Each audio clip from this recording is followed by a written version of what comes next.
Ça commence mal pour les clubs français. 2 défaites, 1 nul. Et Marseille ce soir.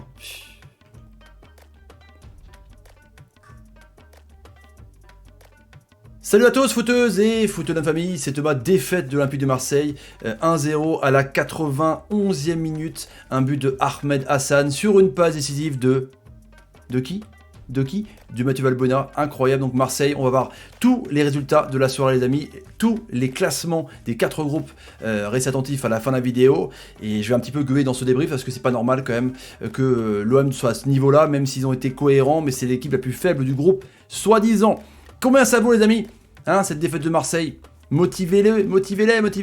N'hésitez pas, les amis, à mettre ce petit like. Merci encore une fois à ceux qui étaient là, nombreux ce soir. Et hier, il y a une petite mésaventure avec ce strike intempestif. En tout cas, merci du soutien. Pour ceux qui mettent le like, ça m'aiderait de ouf. Et le petit bouton rouge abonné avec la cloche pour ne rater aucune vidéo. La vidéo est sponsorisée par OneFootball. Première application mondiale de football. Une tête de qui? Bim de Ahmed Hassan dans la lucarne de Mandanda. iOS et Android, gratuit. En description les amis, n'hésitez pas, on passe par le premier article de OneFoot justement, l'OM pas au niveau, c'est ce que dit en tout cas Pierre et Lucas, les deux journalistes de OneFootball que je salue, à l'image Rafinha et Payet.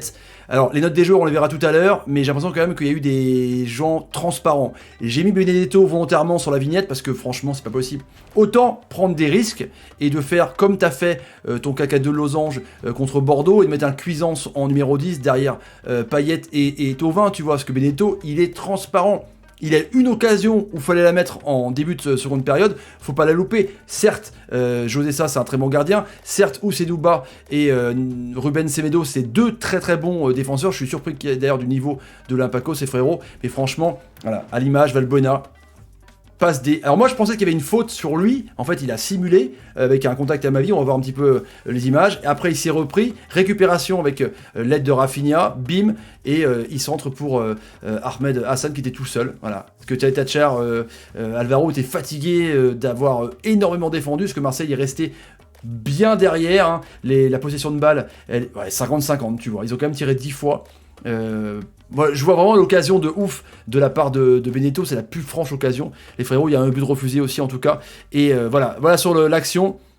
Juste avant, Amavi, qui a été très bon jusque-là, récupère le ballon. Valbuena fait une simulation, hein, comme on le connaît évidemment. Et après, Rafinha vient faire le pressing. C'est Rafinha. Je suis pas sûr. Rafinha, si, son short qui est vachement relevé, fait le pressing et après il vient centrer magnifiquement pour Ahmed Hassan qui est tout seul avec Thatcher, non avec Alvaro González, et après bim il trompe Mandanda qui a fait des très très gros arrêts. Heureusement Mandanda était là, sinon franchement il y aurait eu au moins 1 ou 2-0 largement. Donc est-ce qu'il y a faute sur Amavi?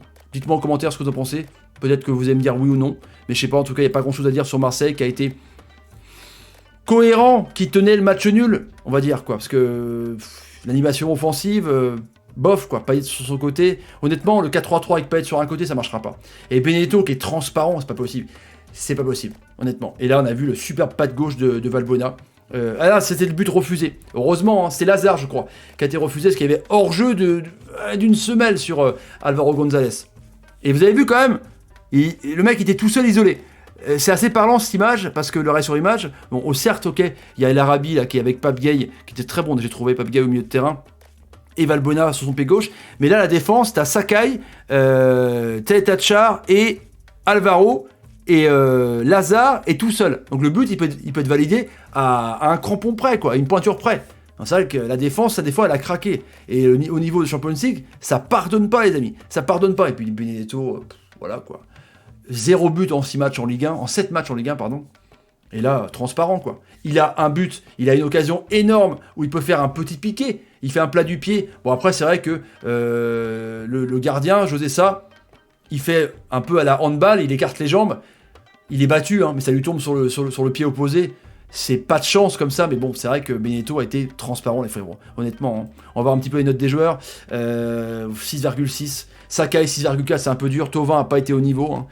Thauvin a été très très bon, 4 buts et 3 passes décisives en Ligue 1, mais là, voilà, il a essayé de faire sa spéciale, mais il était bien pris par ça et Semedo. Milieu de terrain intéressant, mais c'est animation offensive, quoi. Tu vois, parce que les équipes étaient coupées en deux dès la première mi-temps pour Marseille, tu vois. C'est Sanson qui faisait le box-to-box, mais bon, pourquoi Pourquoi ne pas mettre Cuisance qui a été très très bon contre Bordeaux? Je comprends pas. Je pige pas quand même. Pourquoi ne pas mettre une équipe un peu plus offensive quoi? C'est l'Olympiakos, t'as City la semaine prochaine, t'as Porto après. C'est l'équipe la plus faible, normalement, du groupe. Tu perds quoi. Et Thatcher, c'est pas des mauvaises notes, vous avez vu. Hein. Et puis d'autre côté, Mvila, parfait. Un grand Mavalbuena, 6,9. Ouais, il y a Rabi qui a eu plein d'occasions, mais sûrement qu'il est mal noté parce que justement il en a loupé pas mal. Rafinha, très intéressant. Non, il y a une très bonne équipe. Moi, je suis surpris du niveau de Ousseinouba et Ruben Semedo. Une paire centrale fantastique qui ne ferait pas défaut en Ligue 1, les amis. Les autres résultats, avec donc la victoire du Bayern, largement la tôle, 4-0 avec un monstre de but de la part de la part de Tolisso et un doublé de Kinsey Coman. Red Bull Salzbourg qui avait battu. Non, match nul contre le Lokomotiv Moscou, 2 buts partout. Madrid qui a perdu à domicile.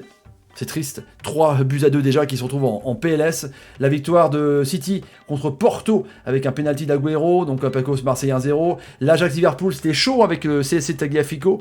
Et l'Atalanta qui a tollé les petits poussets de Midtjylland 4-0. Donc ce qui fait que le Bayern est premier, Madrid est dernier du classement, Shakhtar premier, l'Inter et Gladbach avec ce but de Messebani sur penalty qui est bien Gladbach. Madrid est déjà en panique avec normalement, pareil, Madrid c'était l'équipe la plus faible, on va dire, du groupe B. À voir. Liverpool donc premier, Atalanta premier, Ajax 3e, Midtjylland dernier, et le groupe C, City 3 points, Olympiakos 3 points, Marseille et Porto qui ferment la marche les frérots, donc ça va être compliqué pour les Marseillais qui doivent faire un résultat à tout prix du côté de City. Non, c'est au Vélodrome, semaine prochaine en live. Ça va être chaud. Merci à ceux qui étaient là sur le live, merci à ceux qui like. N'hésitez pas à rejoindre les réseaux sociaux Facebook, Twitter, Instagram et Snapchat et OnePlay et à partager de la même façon, les amis. Le petit like qui va bien. Et puis à demain pour la Europa League. Nice-Lille. On va essayer de faire quelque chose quand même parce que pour l'instant pas terrible. Salut et salut. Un match nul. 1 point sur 3.